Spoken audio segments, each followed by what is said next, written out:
जानते हैं, सब जानते हैं। इसलिए आज मैं आपको उन लोगों के बारे में बताऊंगा जिनके बारे में आप नहीं जानते हैं। क्योंकि क्या है ना वैभव देवशी, कोई भी संगठन 4-5 लोगों से नहीं बनता है।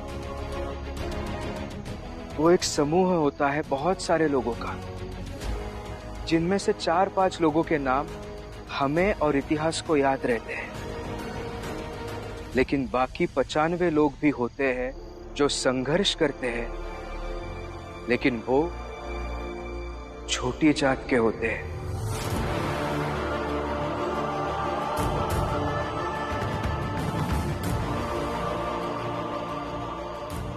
उनका नाम आपको कहीं पर भी लिखा हुआ नहीं मिलेगा,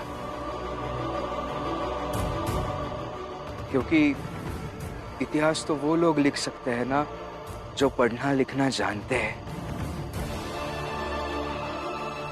हमारी जात के लोगों को कहाँ पढ़ना लिखना आता है, तो कैसे लिखेंगे इतिहास?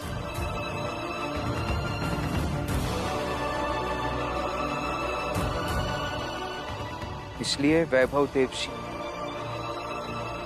भारत के इतिहास में सबसे ज्यादा संघर्ष करने वाले वो लोग हैं जिन्हें आप छोटी जात के कहते हैं, और वो हम हैं।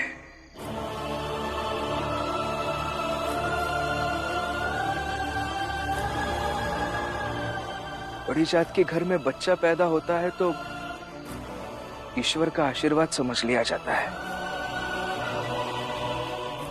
लेकिन हमारे घर में बच्चा पैदा होता है तो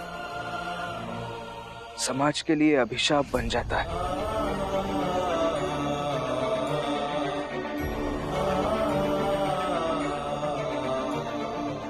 बार बार हमारे घर का, हमारी जाति का, हमारे सोच का शुद्धिकरण करने की बात की जाती है। तुम लोगों का शुद्धिकरण होगा।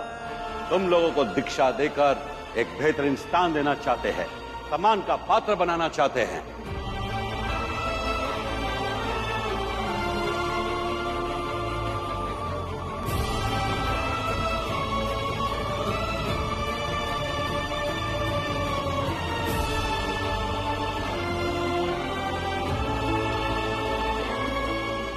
हमारे चलने से जमीन पर निशान ना आए, इसलिए कमर में झाड़ू बांध दिया जाता है। ये पीछे झाड़ू इसलिए ताकि जिन रास्तों पर हम चले उन पर हमारे पैरों की जो निशान बन जाए तो ये झाड़ू से मिटा सके। हमारी थूक से मिट्टी अपवित्र ना हो सके, इसलिए गले में मटका बांध दिया जाता है। ये मटका देख रहे हो ना, ये इसलिए है ताकि हम जब ऊंची जाति वालों के मोहल्ले से गुजरे तो हमारा थूक उनकी जमीन पर ना गिरे।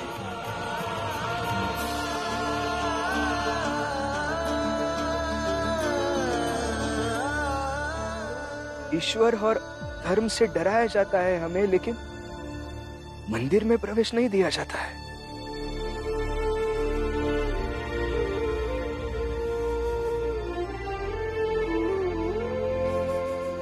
बड़ी जात के घर की, गली मोहल्ले की गंदगी हम साफ करते हैं,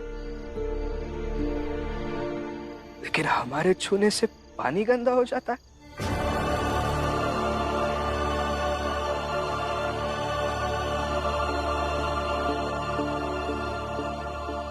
दरोगा साहब कभी भी हमारे मोहल्ले में आ सकते हैं, किसी को भी बिना वजह, बिना सबूत के चोर कह के लेके जा सकते हैं।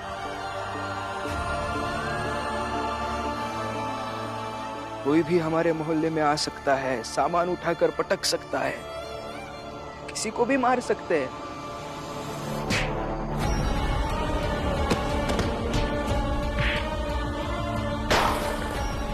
जैसे मारना उनका अधिकार हो और मार खाना हमारा कर्तव्य।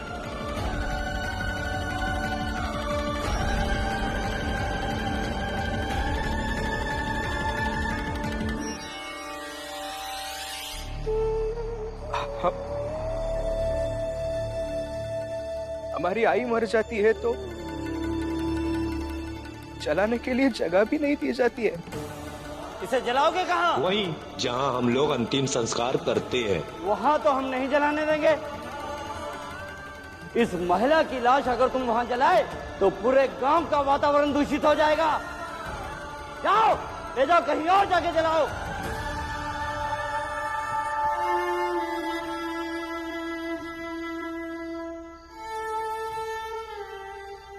इसलिए वैभव देव जी, हमें हर पल लगता है कि हम जीवन जी नहीं रहे हैं बल्कि जीने का बोझ ढो रहे हैं। और वैसे भी